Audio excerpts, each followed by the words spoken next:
Comment faites-vous pour recruter du personnel sur votre ferme? C'est un sujet très important, n'est-ce pas?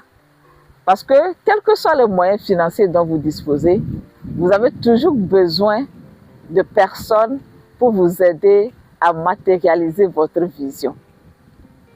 J'entends souvent des promoteurs de fermes se plaindre qu'ils ne trouvent pas les bonnes personnes qui puissent leur permettre d'atteindre leurs objectifs. Dans cette vidéo, je vais vous donner quelques pistes qui vont vous permettre de pouvoir bien sélectionner les personnes qui vont travailler sur votre ferme afin que vous puissiez atteindre vos objectifs. Moi, je m'appelle Solim, je suis une entrepreneur agricole passionnée du monde rural. Je travaille au quotidien avec des producteurs locaux sur des projets agricoles. Je gère des fermes agricoles pour des exploitants individuels qui me sollicitent. Le sujet de la gestion des fermes me tient particulièrement à cœur parce que au départ, j'ai eu une formation universitaire en gestion. C'est ensuite que je me suis intéressée à l'agriculture, que je me suis également formée dans ce domaine. C'est la raison pour laquelle, lorsqu'il s'agit par exemple de recruter le personnel sur les fermes, j'utilise la même méthodologie comme s'il faut recruter du personnel pour une moyenne entreprise ou bien pour une grande entreprise. Le domaine de la gestion est très large et il y a ce qu'on appelle la gestion des ressources humaines. Cette science montre comment il faut procéder pour pouvoir avoir une ressource humaine adéquate.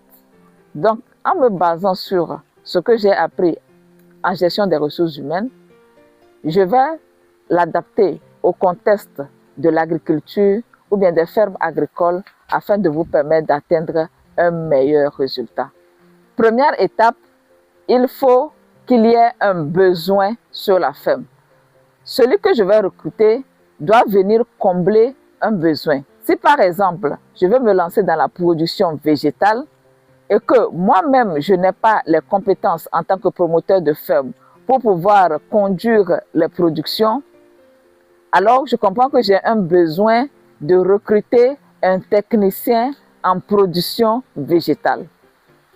Si c'est pour l'élevage, je comprends que j'ai besoin d'un technicien en production animale. Si c'est pour la pisciculture, je dois savoir que j'ai besoin de quelqu'un qui a fait une formation en pisciculture, etc. Il faut que celui qu'on va recruter ait une formation adaptée à ce qu'on veut faire. J'ai déjà rencontré sur des fermes des techniciens qui ont la formation en production animale se charger de la production végétale, ou bien des techniciens en agroéconomie ou bien des ingénieurs en agroéconomie se charger de la production animale. Souvent, les promoteurs de fermes ne savent pas que, au niveau des écoles qui forment les spécialistes en agriculture, il y a plusieurs filières. Et chaque filière répond à un besoin bien donné. Ce n'est pas parce que la personne a fait un FA de Tové ou bien ESA que automatiquement cette personne sait tout faire. Forcément, elle s'est spécialisée dans un domaine bien précis. Maintenant, si vous voulez que cette personne fasse autre chose en dehors de son domaine, peut-être il va falloir payer une formation complémentaire pour qu'elle puisse le faire. Sinon, un agronome ne sait pas forcément tout faire dans le domaine agricole. Maintenant que vous avez identifié le profil dont vous avez besoin, il faut maintenant lister les différentes tâches que cette personne fera une fois sur votre ferme. C'est très important de vous livrer vous-même à cet exercice. Que souhaiterez-vous que cette personne fasse une fois sur votre ferme? Listez les tâches. C'est très important. Il y a certaines personnes qui se disent que dès que je recrute une personne sur la ferme, elle doit être capable de faire tout ce que je lui demande.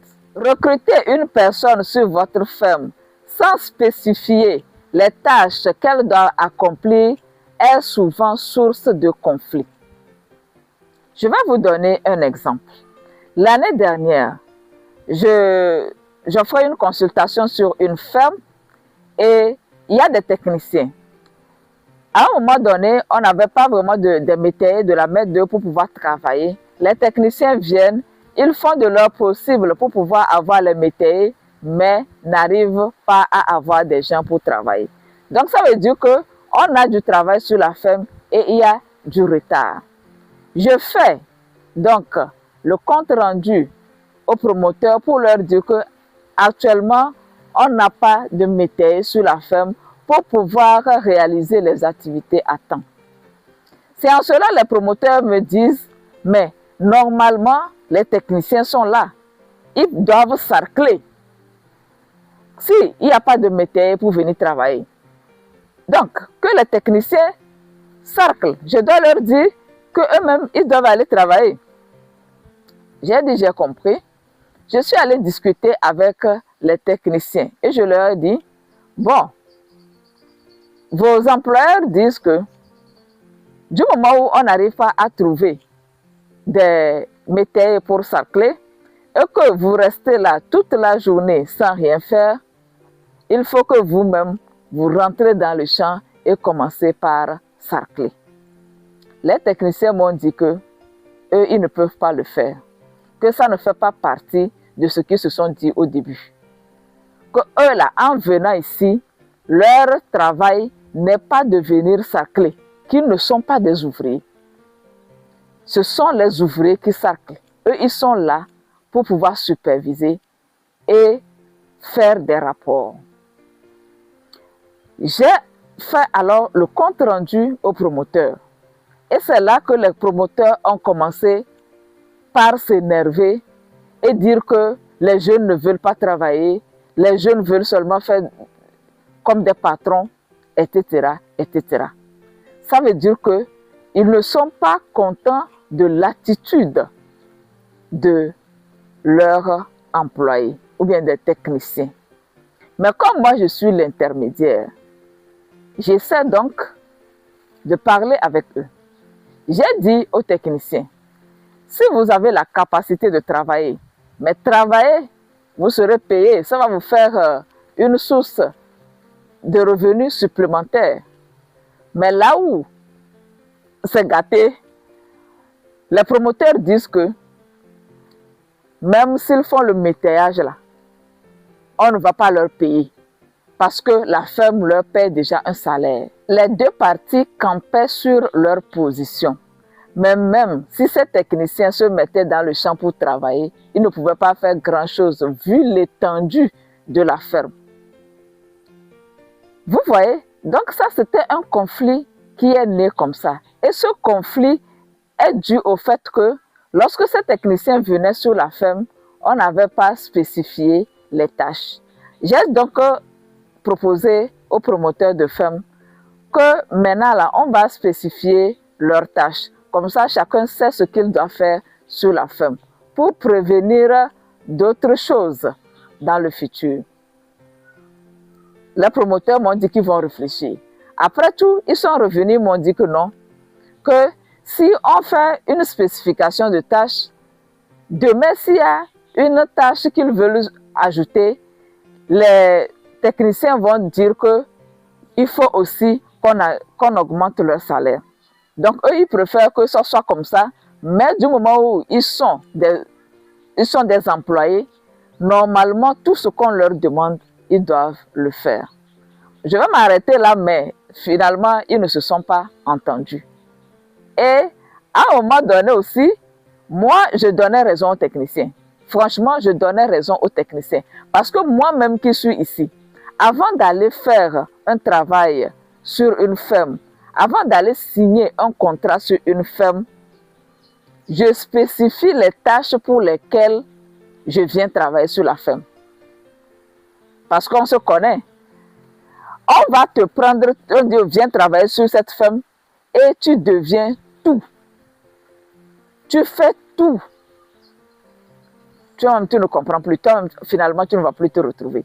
Moi, je suis pour la spécification des tâches. Pour la petite histoire, il y a de cela 10 ans, dans le Haro ici, j'étais recrutée dans une entreprise privée. Je me chargeais de la gestion des projets. Mais figurez-vous que de temps en temps, je devrais accompagner la femme du directeur au marché parce que moi, j'avais une moto. Donc, je vais aller chercher la femme du directeur à la maison pour l'amener au marché, faire des achats et je reviens. Donc, ça, par exemple, ça a quel lien avec mon travail de gestionnaire de projet? Je n'ai fait que 3 mois là-bas et je suis partie. Troisième étape, il faut choisir maintenant la bonne personne. Il faut sélectionner la bonne personne. On a défini le besoin, on a spécifié les tâches. Qui peut vraiment réaliser cette tâche au mieux?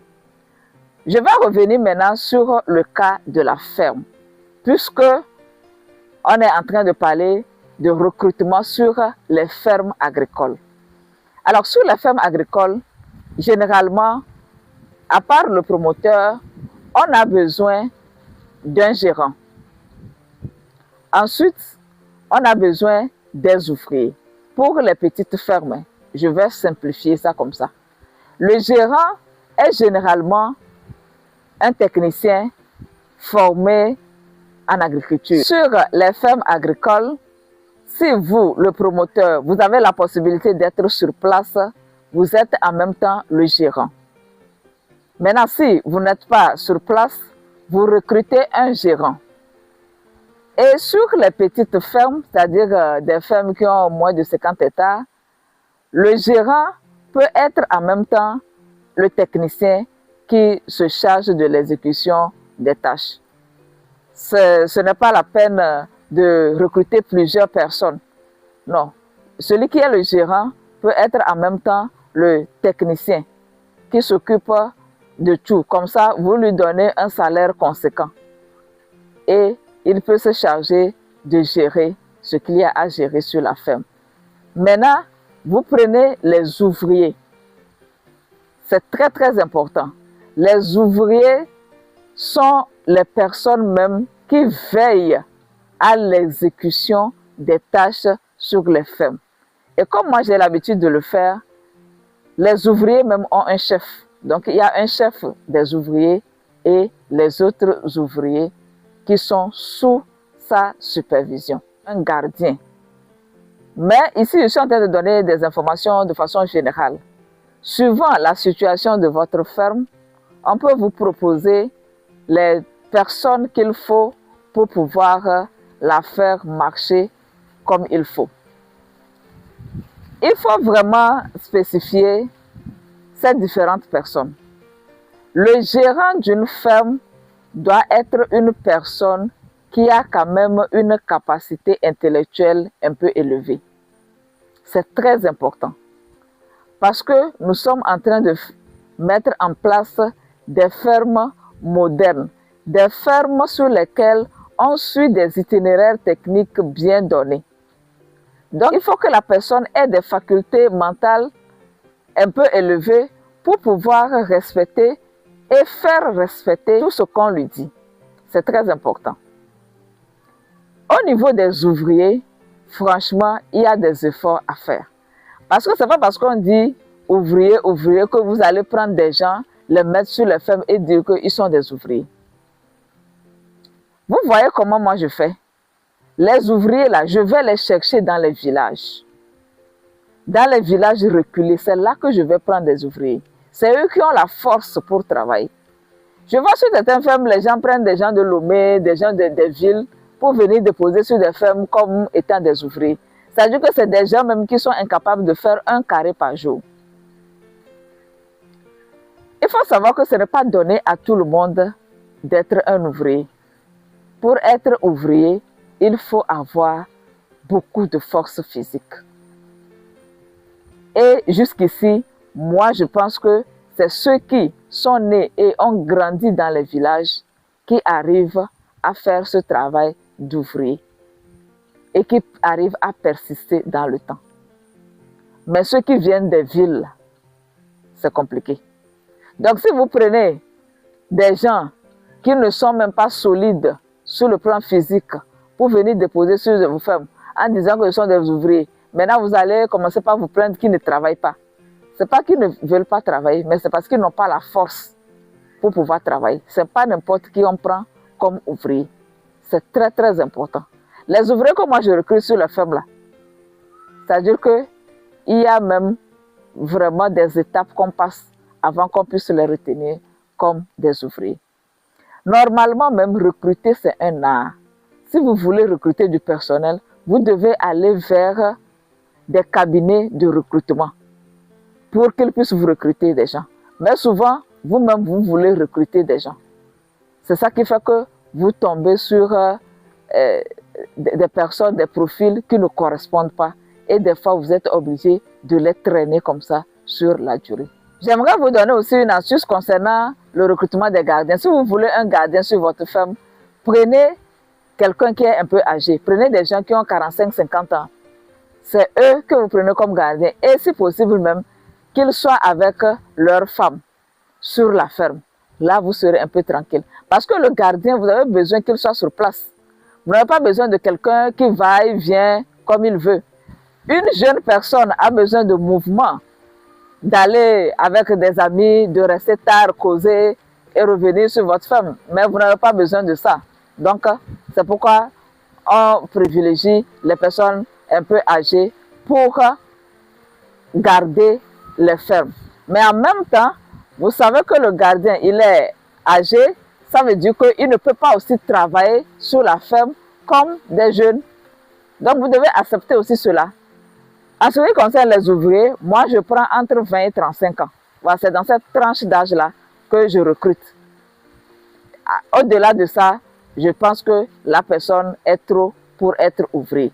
Donc, il y a ces petits paramètres-là aussi qu'il faut prendre. Bon, on ne peut pas tout dire dans une seule vidéo. Je vous donne comme ça des informations qui peuvent vous aider aussi de votre côté à faire un choix qui va vous arranger. Quatrièmement, il faut vous assurer que vous avez des moyens pour pouvoir payer la personne que vous recrutez.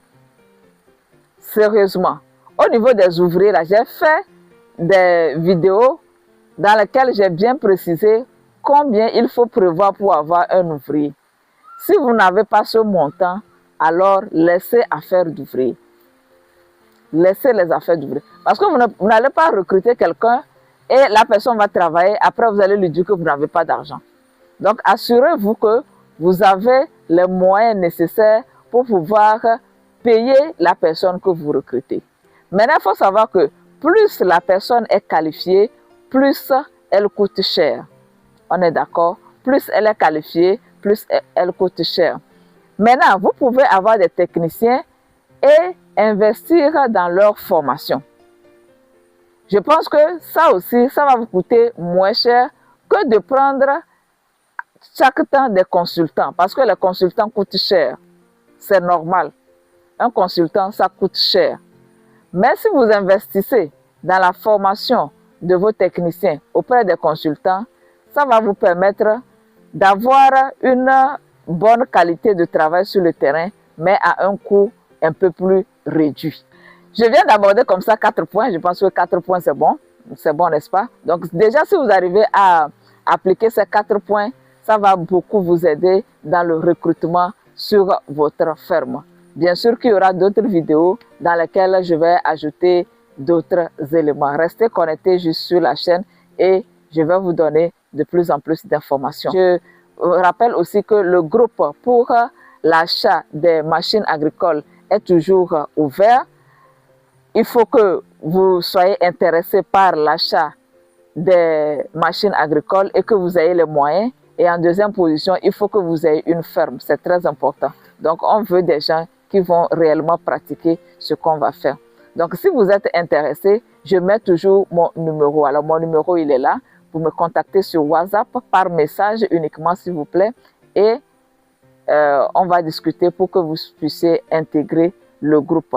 Alors, depuis que j'ai commencé par mettre mon numéro directement sur la vidéo, là, je reçois de plus en plus de messages. Donc, ce que je vais vous encourager à faire, c'est d'être plus précis dans vos messages. Je reçois des messages, je ne vois même pas où est la question, je ne sais même pas ce que la personne veut réellement. Donc, vous pouvez me laisser des messages, mais s'il vous plaît, soyez précis pour me faciliter la tâche. Je vous encourage à laisser des commentaires sous cette vidéo. Si vous avez des questions, des contributions, vous pouvez les mettre pour pouvoir enrichir la vidéo. C'est la fin déjà. Je vous donne rendez-vous dans quelques jours pour une nouvelle thématique. Et d'ici là, prenez bien soin de vous. Portez-vous bien. Au revoir.